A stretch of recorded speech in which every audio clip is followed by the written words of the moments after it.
السلام علیکم ورحمۃ اللہ وبرکاتہ۔ اعوذ باللہ من الشیطان الرجیم، بسم اللہ الرحمن الرحیم۔ ہم لوگ اپنے گفتگو کے سیشن میں عطر تصوف پر لکھی ہوئی رسالہ اکمال شیم کے عبارات پر گفتگو کر رہے ہیں۔ آج ہم لوگ اس کے باب نمبر 3 باب جو اخلاص کے بیان کے بارے میں اس کی عبارات کو گفتگو کریں گے، اس پر گفتگو کریں گے عبارات پر۔ آج ہم لوگ اس کے عبارات معرف و لذات اور مقصود اہل اللہ اس کے کو تھوڑا اس کا مطالعہ کریں گے اور اس کے بارے میں گفتگو کریں گے۔ اس ادھر جو مصنف ہیں وہ فرما رہے ہیں، اثناء سلوک میں وقت کشف و معرف و اسرار اور ظہور انوار کے سالک کی ہمت توقف کا ارادہ نہیں کرتی ہے، مگر حقیقت الامر اس کو پکار کر کہتی ہے کہ تیرا مطلوب آگے ہے، اور جمال ظاہری مخلوقات ظاہر نہیں ہوتا ہے، مگر ان کے عقائق چلا کر تجھ کو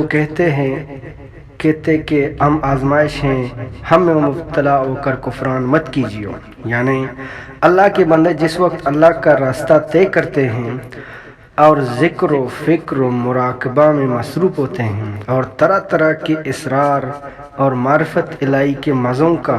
ان کے دلوں پر مینا برستی ہے، تو مزے میں آ کر ان کی ہمت اور قصد اس میں لگ جاتی ہے، اور یہ خیال ہوتا ہے کہ بس سلوک سے مقصود یہی مزہ اور اسرار ہیں، حالانکہ مقصود اصلی یہ نہیں ہوتا، لیکن توفیق الہی رہبر اور مرشد کامل کا سایہ سر پر ہوتا ہے۔ اسی لیے حقیقت کار اور مقصود اصلی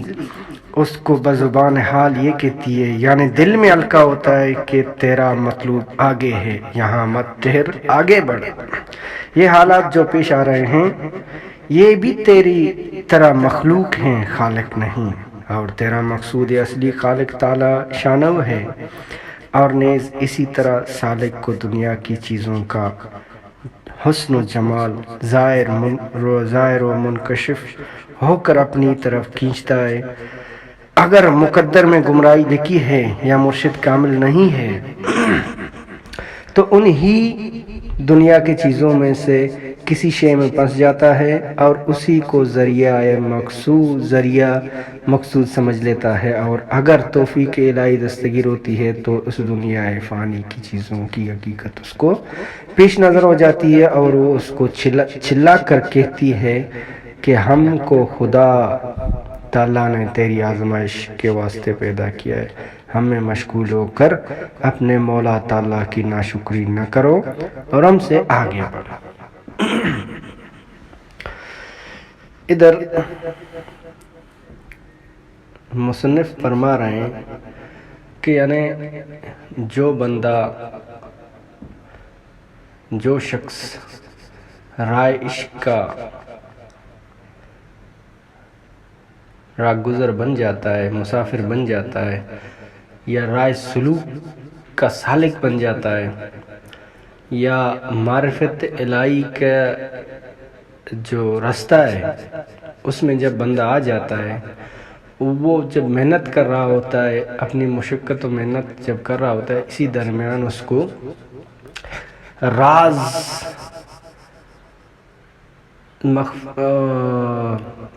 لافاق کے جو مخفی راز ہیں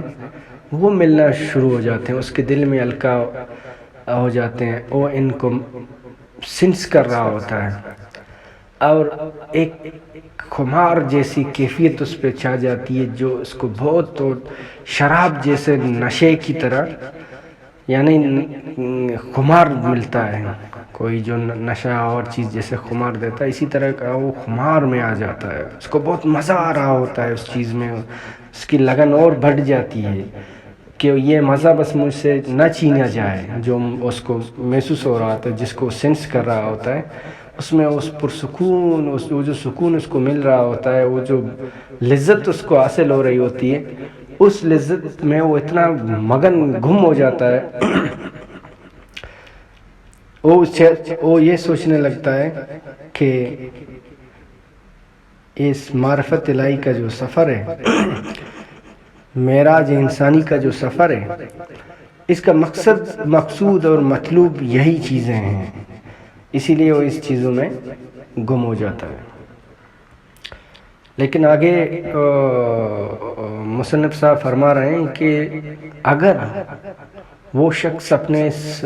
راستے پر، اس کا جو نیت ہے اس راستے پہ چلنے کا، وہ سچا ہے، خالص ہے، خلوص والا ہے،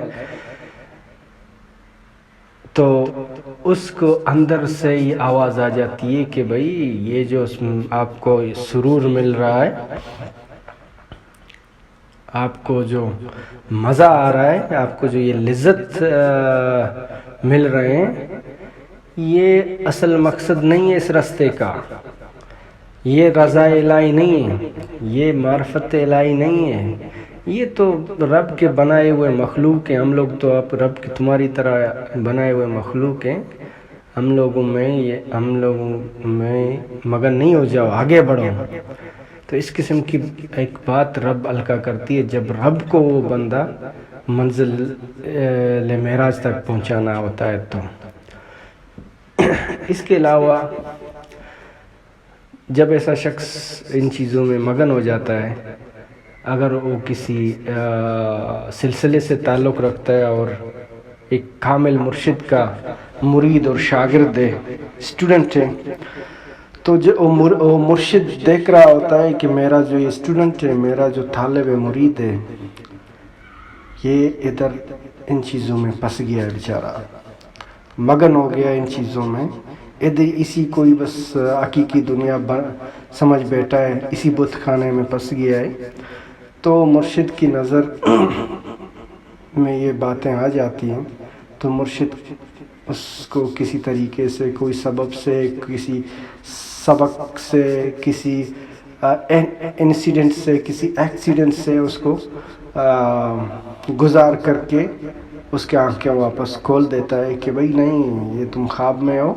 آگے بڑھو، یہ نہیں ہے تمہارا اصل مقصد جو ہے، آگے تھوڑا آگے بڑھو۔ تو یہ اخلاص کا بیان ہے کہ انسان جو ہے 24 گھنٹے اس کے اپنی آنکھیں کھلی رکھنی چاہیے، اور توکل اور توفیق رب کے ہی ہاتھ میں ہے، یعنی اپنے کو خود کچھ سمجھنا نہیں ہے، بس رب کے ہاتھ میں خود کو دینا ہے، اللہ پاک کے خالق کے ہاتھ میں خود کو دینا ہے، اور خالق کو سے بس التجا کرنا ہے کہ میں ایک ضعیف ہوں، میں ایک کمزور ہوں، انسان ہوں، یا اللہ بس میری رہنمائی فرما، میری مدد فرما، میری رہنمائی فرما۔ یہی سوچ، یہی باتیں اپنے ذہن میں رکھتے ہوئے، انہی باتوں کو سوچتے ہوئے آگے بڑھنا ہے، اور اللہ پاک سے مدد کا طلبگار ہونا ہے، اور سرور دو عالم صلی اللہ علیہ وسلم کے ساتھ کنیکٹ ہونے کی کوشش کرنی ہے ہر عام وقت۔ اس کے کنیکٹ ہونے کا بہترین طریقہ درود پاک، اللہ پاک بھی کلام پاک میں اللہ پاک نے فرمایا ہے کہ صلو علیہ وآلہ،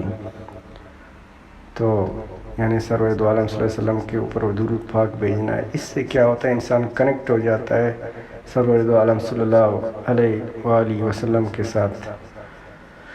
اور یہ کنیکشن انسان کو خلوص تک لے جاتا ہے، اور خلوص اس کو آگے بڑھاتا اس کو اپنی معراج تک پہنچا دیتا ہے۔ تو ہر وقت ہمہ وقت اپنے عمل میں اخلاص پیدا کرنی چاہیے، اور اس قسم کے جو شیطانی چال ہیں یا کہ تصورات ہیں اس قسم کے انسانی ذہن کے، تو اللہ پاک سے دعا کرنا چاہیے کہ اللہ پاک ان تصورات کے اندر ہم لوگوں کو الجھا نہ دیں، بلکہ ہماری مدد فرمائے اور ہماری رہنمائی فرمائے، اور ہمیں اپنی معراج کی طرف لے کے جائیں، تاکہ ہم لوگ کا جو منزل اصلی ہے، مقصود اصلی ہے، مطلوب اصلی ہے، اس تک ہم لوگ پہنچ جائیں، اپنے وجود کی اصلیت کو پہچان جائیں، اور خالق کو کی اصلی کی معرفت ہم لوگوں کو مل جائے، تاکہ ہم لوگ اپنے احسن تقویم کا جو مقام ہے جس کو ہم لوگوں نے کھو دیا یا کہ جس سے پیچھے ہٹایا گیا ہے ہم لوگوں کو ایک آزمائش پہ ڈالنے کے لیے، اس تک ہم لوگ واپس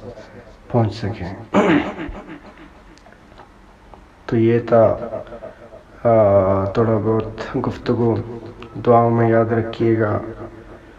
اللہ ہم سب کا حامی و ناصر ہو۔ تھینک یو، اللہ حافظ۔